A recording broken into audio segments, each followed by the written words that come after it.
সালাম আলাইকুম স্টুডেন্টস। মধ্যক নির্ণয় করার জন্য আমরা এই সময়টা অলরেডি তুলে ফেলছি এখানে। ঠিক আছে, আমরা যে কতে বের করছিলাম এই সময়টা।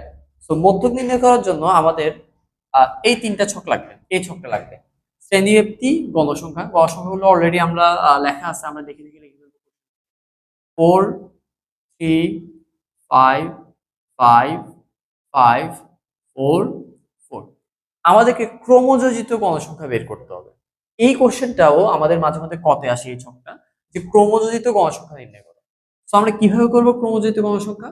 সো প্রথম যে গণসংখ্যাটা আছে এটা আমরা লিখে দিব 4, আর এই 4 এর সাথে এই 3 কে কি করব, যোগ করব। 3 আর 4 যোগ করলে 7, এই 7 এর সাথে এই 5 টাকে যোগ করব। 7 আর 5 যোগ করলে কত? 12। 12 সাথে 5 যোগ করলে 17, 17 এর সাথে 5 যোগ করলে 22, 22 এর সাথে 4 যোগ করলে 26, 26 এর সাথে 4 যোগ করলে 30। আমাদের মোট গণসংখ্যা চলে আসবে এখানে। সো মধ্যকের জন্য আমাদেরকে অবশ্যই মনে রাখতে হবে, আমাদেরকে যে সারণীটা করতে হবে, শ্রেণীব্যাপ্তি, গণসংখ্যা, ক্রমযোজিত গণসংখ্যা।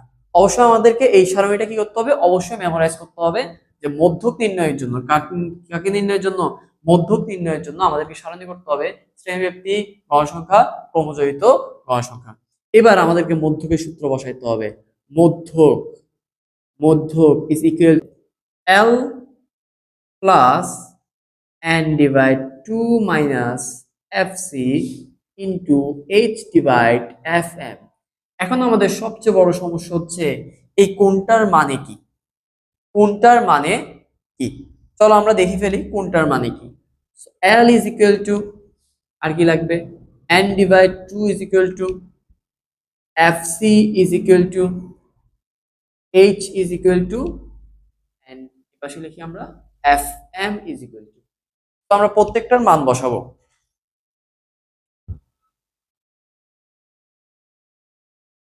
আচ্ছা, সো আমাদেরকে এল মধ্যকের বেলায়, কার বেলায়, মধ্যকের বেলায় এল আছে, আবার প্রচুরকের বেলায়ও কিন্তু এল আছে। সো মধ্যক এবং প্রচুরকের এল কিন্তু একটু তফাৎ আছে, মাথায় রাখতে হবে। সো এল বের করার আগে আমাকে আগে এন ডিভাইড 2 বের করতে হবে। খুবই সহজ। আমাদের এন কত এখানে, 30 না? 30 ডিভাইড 2 করলে কত হয়? এন কত? মোট জনসংখ্যা। এন মানে কি? মোট জনসংখ্যা। এই যে এটাই হচ্ছে এন। ঠিক আছে, সো n ডিভাইড 2 করলে কত? 15। তাহলে আমার মধ্যক শ্রেণী কোথায় হবে, একটু ভালো করে খেয়াল করো তো। যে 15 কোথায় আসতেছে, এই যে 12 এর পরে এই ঘরটাতে 15 চলে আসতেছে না, এই ঘরটাতে 15 চলে আসতেছে না, এই যে 12 এর পরে, 12 এর পরে, 12 এর পরে 15 কোথায় আসতেছে? 17তে না? তাহলে আমার মধ্যক শ্রেণী কোনটা? এটা মধ্যক শ্রেণী, মধ্যক শ্রেণী। তো আমার মধ্যক শ্রেণী কোনটা? এই যে এটা 59, 59 থেকে 63। তাহলে এল মানে মনে রাখতো আমার এল মানে কি, মধ্যক শ্রেণীর নিম্ন সীমা। তাহলে এল হচ্ছে আমার কত? 59। এল হচ্ছে মানে কি, মধ্যক শ্রেণীর শ্রেণীর নিম্ন সীমা। তাহলে এল হচ্ছে আমার কত? 59। আর এন ডিভাইড 2 বললাম, মোট গণসংখ্যাকে 2 দিয়ে ভাগ করলে কত চলে আসে?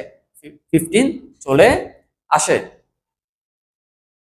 ওকে, এবার আমার এফসি, এফসি, এফসি মানে কি?